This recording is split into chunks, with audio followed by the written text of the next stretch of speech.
Hello there once again, motorsport fans, and you are very welcome to this video. Today I'm going to show you how to change the transmission oil on these YZ65s. First thing is your oil selection. Now with the premix or the engine oil, Yamaha do specify to use their own Yama lube, okay? But with the transmission oil, they don't. They just specify to use a motor oil at 10 to 30 weight or a gear oil at 85 weight. I've gone with the Castrol Power 1, okay? It's a semi-synthetic, it's a 10 to 30, and it's readily available at your Repcos or your normal general auto stores.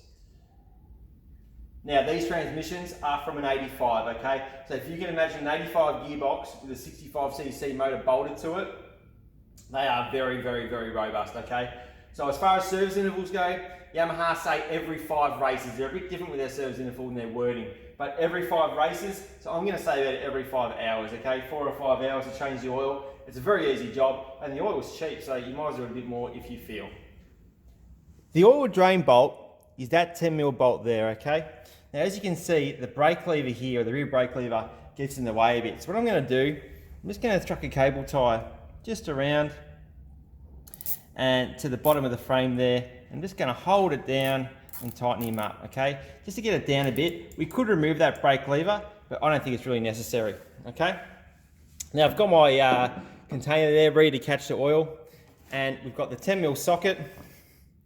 Just go in there, and I'm just gonna crack him off, okay? Just like that. Just push down on the lever and pull him out like that, okay? So as you can see there, how clean that oil was coming out. That's probably had about 2 hours on it, with Lockie practicing the clutch, crunching gears a bit. So you can see from there how robust these transmissions are and how little stress they're actually under as far as heat's concerned, because that oil is very, very clean. See? It's extremely clean. As that's draining, we're just gonna crack the filler cap here, just to make sure any airlock or anything keeping a bit of oil in there is gone. Just going to show you the bolt there, and just notice that crush washer or gasket at the end there. Make sure that's on, and we're all clean, ready to go. So once that's all drained and stopped coming out, we're just going to pull down on the brake lever and just pop the drain bolt back in straight like that. Okay. Give it a few turns by hand. We'll pull down again and we'll start cranking him up. Now it doesn't need much. The manual calls for 10 Newton meters, but I'm just going to do it hand tight. Give it a bit just so it's firm, but you definitely don't want to be stripping this thread. Just like that's plenty. And then we'll just remove that cable tie we put on earlier. Now all there is to do is just re-add the oil. So these just take 500ml, okay? So I'm just going to put two 250ml cups in. Okay, these cups are the same ones used on the KTM. They're very accurate, so I like to use these ones. I think the bigger ones you get, the less accurate they are.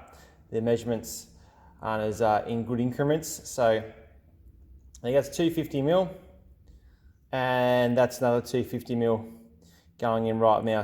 So the total is 500. So at a transmission oil change, 500ml. If you were to rebuild the transmission, you'd put in 550, but we're just draining the transmission or changing the oil, so we're doing 500ml. And that really is all there is to it, guys.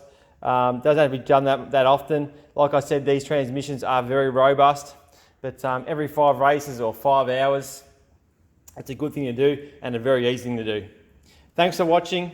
I hope this helps someone today. All the best.